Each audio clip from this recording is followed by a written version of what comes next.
हमें सच बताओ इकबाल, हर चीज शुरू से। स्याही तालाब। पानी काला और ठहरा हुआ है। हवा में एक रहस्यमयी सन्नाटा है।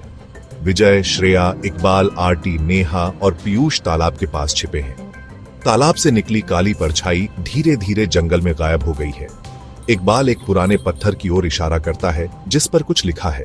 गांव के मुखिया ने अपने बेटे अमर को बलिदान के लिए चुना। अमर गांव का सबसे नेक और मासूम लड़का था। बलिदान की रात अमर को तालाब के किनारे लाया गया। इकबाल, ये बलिदान बारिश तो लाएगा, लेकिन अगर रस्म अधूरी रही तो यह तालाब तुम्हारी आत्माओं को खा जाएगा। बलिदान के दौरान मुखिया ने तांत्रिक को धोखा दिया और रस्म अधूरी छोड़ दी। तांत्रिक ने मरते मरते गांव को श्राप दिया, जब तक हर 20 साल में बलिदान नहीं होगा यह तालाब अंधकार फैलाएगा और हर बार एक आत्मा को निगलेगा।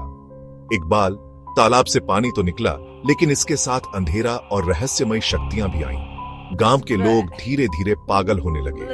तभी से हर 20 साल पर बलिदान का चक्र शुरू हुआ। अब ये लोग यहां तक आ गए। हमें यहां से निकलना होगा। इकबाल, नहीं, हमें अभिशाप को खत्म करने के लिए रस्म पूरी करनी होगी। कहानी खत्म होती है। सभी तालाब के किनारे चुप खड़े हैं। अचानक पेड़ों के पीछे से आवाजें आने लगती हैं। काला चक्र के नकाबपोश सदस्य उन्हें घेरने लगते हैं। ये तालाब मुझसे बात कर रहा है, ये मुझसे कुछ चाहता है। तुम्हारा दिमाग खराब हो रहा है, हमें इसे रोकना होगा। समूह जंगल में भागता है, लेकिन काला चक्र के लोग उनका पीछा करते हैं। रास्ते में आरटी को अपने मतिभ्रम और आवाजें सुनाई देने लगती हैं। भागते भागते विजय और श्रेया एक पुराने खंडहर तक पहुंचते हैं, जहां उन्हें तांत्रिक का असली मकबरा मिलता है। खंडहर में एक पत्थर की दीवार पर लिखी भविष्यवाणी मिलती है। अंतिम बलिदान के बिना तालाब की आत्मा कभी शांत नहीं होगी, लेकिन जो इसे तोड़ने की कोशिश करेगा उसकी आत्मा खुद तालाब का हिस्सा बन जाएगी। इसका मतलब है कि हमें बलिदान का चक्र तोड़ने के लिए खुद को कुर्बान करना होगा? नहीं, हमें कोई और रास्ता ढूंढना होगा। काला चक्र के नेता सामने आते हैं। उनमें से एक की पहचान होती है, रमेश चौधरी। तुम लोग इस अभिशाप से नहीं बच सकते। ये गांव हमारी ताकत से चलता है। तुम लोगों ने अपने लालच के लिए कितने निर्दोषों की जान ली। अब यह सब खत्म होगा। रमेश विजय को धमकी देता है कि अगर उसने रस्म को रोका तो पूरा गांव मर जाएगा। विजय को एक कठिन चुनाव करना पड़ता है। 1. रस्म पूरी करने देना और गांव को बचाना। 1. रस्म को रोकना और काला चक्र का अंत करना, लेकिन गांव को खतरे में डालना। रस्म के लिए तालाब में चिता तैयार की जाती है।